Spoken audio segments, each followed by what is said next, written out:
Hello boys and girls, nice to see you again. Well, today I'm going to read a story about Winnie the Witch, one of our favourite characters. And this story is called Winnie's Amazing Pumpkin. And you can see here on the front of the book, Winnie's standing in front of what looks like a really enormous pumpkin. The story is by Valerie Thomas and Korky Paul drew all the pictures. Let's just make my picture a little bit smaller because the pictures are so good. We want to see all of them.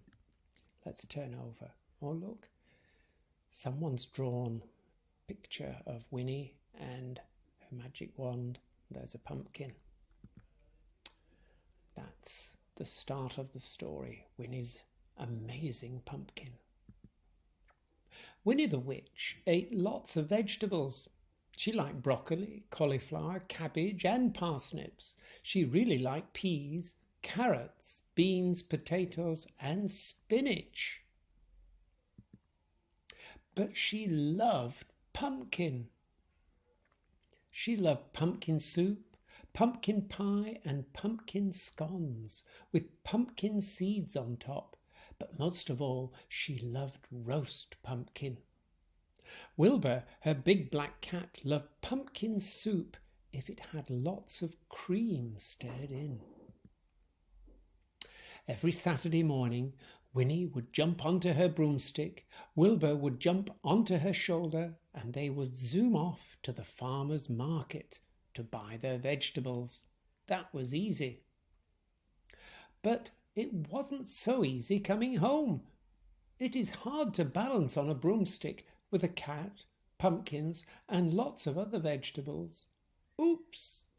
Brussels sprouts and tomatoes rained down on the market. Splat, squelch. Blithering broomsticks, shouted Winnie, and then she had a good idea. I'll grow my own vegetables, she said. So Winnie dug a big vegetable patch in her garden. Wilbur helped. Did Wilbur help? She planted lots and lots of vegetables. She watered the plants and pulled up the weeds. Wilbur helped. Well, I can't see Wilbur helping. But the plants grew very slowly, and when they did grow, the caterpillars and snails and rabbits ate them. Oh dear, said Winnie, gardening is hard work. I'll try a spell to help my garden grow. She waved her magic wand, shouted abracadabra, and nothing happened. Bother, said Winnie, that didn't work. I'll go and look in my big book of spells. Winnie went inside, just a minute too soon. Outside, the spell began to work. Inside it was very dark. Winnie tripped over Wilbur. Meow! I'm sorry, Wilbur, said Winnie. I didn't see you. It's so dark. There must be a storm on the way. She looked out of the window.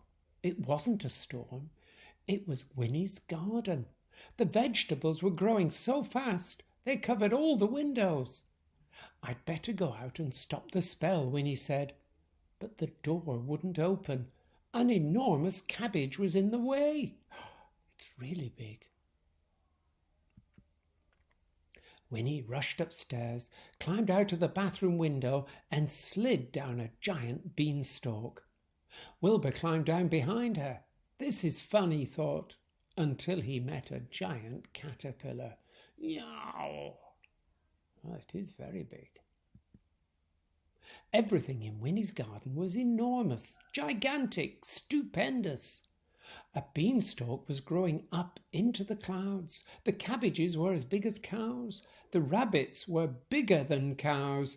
An immense pumpkin vine was curling around Winnie's house.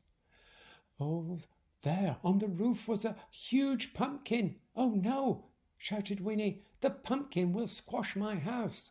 She waved her magic wand, but just as she shouted, Abracadabra, crash!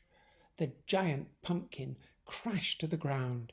Winnie's enormous, stupendous garden shrank back to the way it was before, but the pumpkin that had broken off the vine was still a massive, monstrous, amazing pumpkin.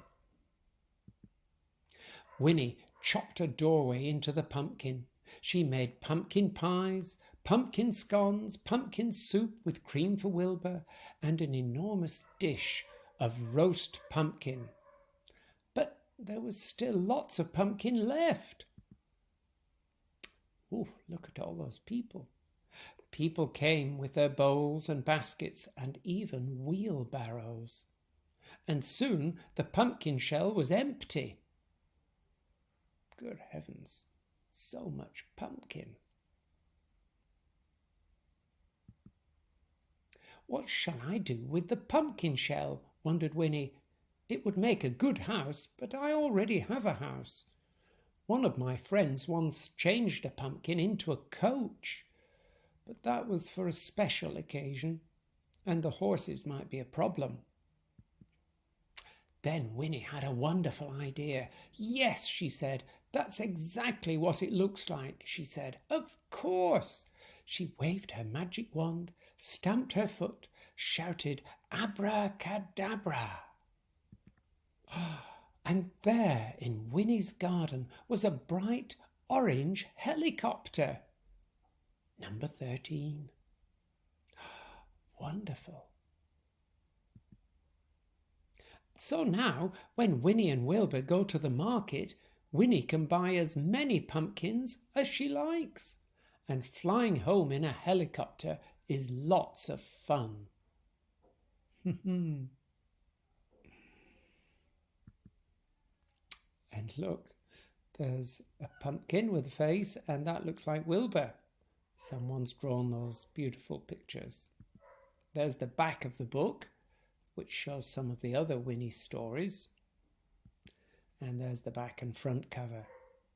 And that's the front. Winnie's Amazing Pumpkin. Well, what a wonderful story it was. And what a giant pumpkin as well.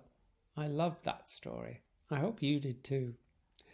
We'll see you again soon. Goodbye.